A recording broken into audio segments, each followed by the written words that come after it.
Hello everyone, good morning. সকাল সকাল ঘুম থেকে উঠে পড়েছি, ব্রাশ করা হয়ে গেছে। দেখি এবার কি করা যায়। বুনু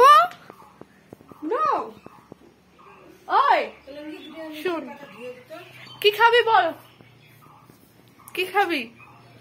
ছোলা ভেজানো তো আছে, ছোলা চটপটি কর। ঠিক আছে, দেখা হচ্ছে। আগে থেকে ভিজিয়ে রাখা ছোলাকে আমি প্রথমে সিটি মেরে নিলাম। তারপর একটা থালিতে লবণ, হলুদ, কাঁচা লঙ্কা, শুকনো লঙ্কার গুঁড়া, পেঁয়াজ, লঙ্কা, আদা, রসুন, কিছুটা পরিমাপের আলু আর জিরার গুঁড়ো। পর কড়াইতে তেল গরম করে নিয়ে তার মধ্যে জিরা, তেজপাতা দিয়ে দিলাম। কিছুটা পরিমাপের পেঁয়াজ দিয়ে পেঁয়াজটা হালকা ভাজা ভাজা হয়ে এলে ওর মধ্যে কাঁচা লঙ্কা থেতো, রসুন থেতো, আদা থেতো, লবণ, হলুদ, তেল, অল্প পরিমাণে আলু দিয়ে ছোলাগুলো দিয়ে দিলাম। তারপর কিছুটা ভাজা ভাজা করে নামিয়ে নিলাম। তারপর একটা প্লেটে সাজিয়ে দিলাম।